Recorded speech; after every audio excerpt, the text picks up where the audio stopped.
Hi everybody, my name is Jessica Holyfield. I'm a professional dancer, professional dance choreographer, and dance educator based out of the southeast of the United States, and we're going to be taking a look at the next trailer for Street Woman Fighter. Normally I do these a little bit earlier in the week, but I was out of town again, so I do apologize for the delay on this trailer, but I want to get it in before the episode releases tomorrow at the time that this video is being made. So let's go ahead and let's get into it.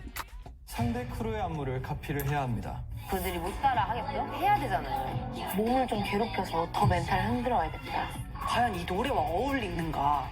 못 따라하게 하려고만 만든 거지. 좋아, 못하라고 그렇게 짠 거 맞고. 아마 못 하실 거예요. 양보를 했는데 뿌듯하진 않네요. 그러게. 스타일이 아예 다르니까. 이런 스타일 힘들어하지 않으실까? 아, 우리 거는구나. 프로브 어디 갔죠? 와, 진짜 빡세네. It's yeah, I mentioned that part with 1 million. 쌤이 유체이탈된 느낌? 내 자신한테 화가 나기도 하고 진짜 한계가 오더라고. Yeah. 팀도 걱정이 되고 이제 우리 어떡하지? 할 수 있을 I can empathize with that. is definitely a rival. 테크닉을 넣어서 이거는 우리가 무조건 이겨야 된다. Yeah. How are we gonna do this?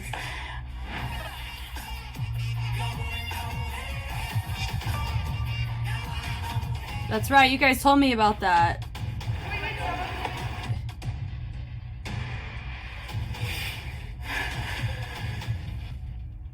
Is there an option that we just forfeit? I can't wait to go home.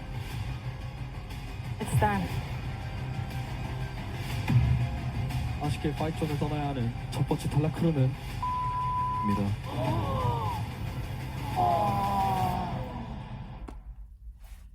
정말 간발의 차로 진 겁니다. Okay, so this episode preview is we're kind of bringing it back to what we've already reacted to, which is the K-pop challenge. If you have not seen my reaction to that, I will attach the link in the description. None of these things that are happening in this episode are shocking to me at all. Some of you guys have already told me a little bit about Latrice's accident. She hurt her leg doing mannequin section.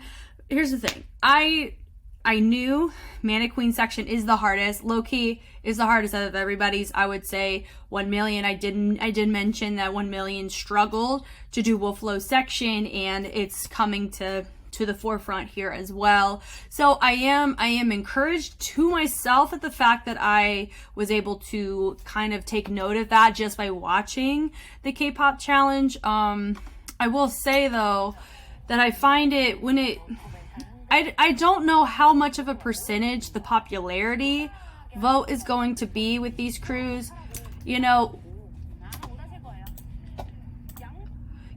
like, sorry with what just happened, but it's just kind of what's interesting about this is that, you know, it's kind of, we're hitting that typical portion of the show where, oh, they're doing it to mess with us. Yeah, it's the whole point of the challenge, right? So, I mean, I feel like this is just kind of expected here, you know. Wolf low section, absolutely. Doesn't shock me at all that 1 million struggling with it. You know, Leah Kim is probably mad frustrated because her body's not integrating into the choreo the way that she wants it to, and she's frustrated about it. I really empathize with that, especially if you're gonna be a leader of your group. It's hard, you know. And I feel like with Wolflow though, Wolflow didn't really do a great job in 1 million section either. Do you know what I mean? Like, it was very disconnected from the rest of their choreo. Yeah. So I understand where Leah is feeling in this moment for sure. And sometimes you just need a moment to just break down, and then I'll tell you what though, that's gonna kind of light a fire, and she's gonna have a different mindset after this instance happening, and it's gonna be fine.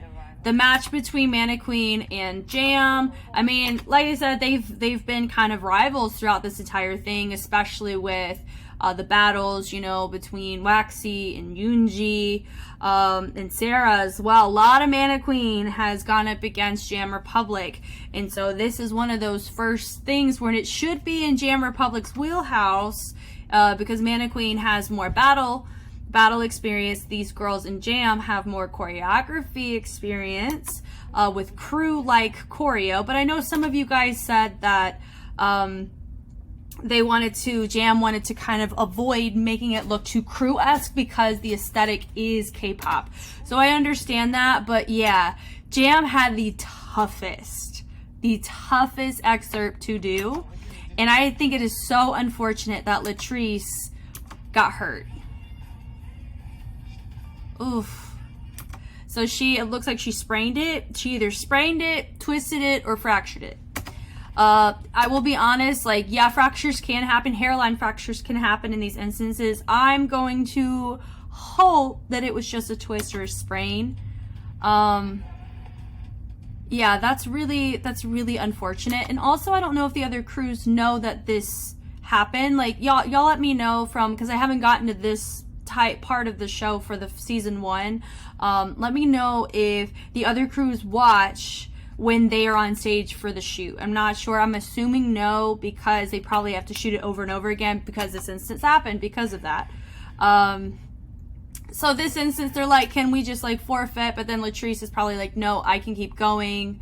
And so it's going to turn into that situation where Latrice did the best that she could. And hey, their popularity is astronomically high. You know, I think it's really unfortunate that happened, because you're not able to see like Jam at their best. So it is a situation where if Jam loses, people will think, oh, it's because Latrice got hurt, right?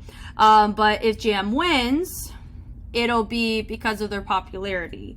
Because when you look at the actual dancing between Mannequin and Jam, I think Mannequin barely pulled it out from a judge's perspective, but from a popularity vote, I think Jam's got it because of their presence internationally. So I really think it's a legit toss-up, which just proves how strong of a team Jam Republic is, at the fact that having somebody be that hurt and still be a close call, mad respect for that. So the first to leave the fight zone, the first dance crew to leave the fight zone. So does that mean that they're out of the competition entirely, or is it they're facing elimination? If y'all can let me know that, because this is a new, like I said, I haven't watched the series. Let me know from the first season what that means, or is that new? I have no idea. Said it was so close, man. So I don't know. I'm excited to watch this alongside you guys. It's gonna be interesting. It really will be. I'm curious who the crew that's gonna leave is gonna be. But man, thank you guys so much for watching. Once again, I apologize for the delay. You guys have been very supportive for me whenever I've had to modify my schedule just to get videos out, or just adjust the time or manner in which I get them out. Some of you guys did ask me for my opinion on who I think are kind of the top tier crews at this point and who are near the bottom. So I'm going to go ahead and super quickly go through my list. I would say top tier. I'm not going to go in like an actual itemized order, because I would rather wait on that until we get closer to the finale. So I would say at the top, I would say Wolflow definitely held their own in battles. I think that really helped them with their score. Jam, because of their popularity, but also their consistency, and I think they fared pretty well in the battles. I would say Team Bebe as well also did very well. I think who they were up against was pretty commendable, and also I feel that they are going to do well in the K-pop challenge. I think they did better than Subakill. I think that's who they were against. But also I think Subakill had their own mighty fine too.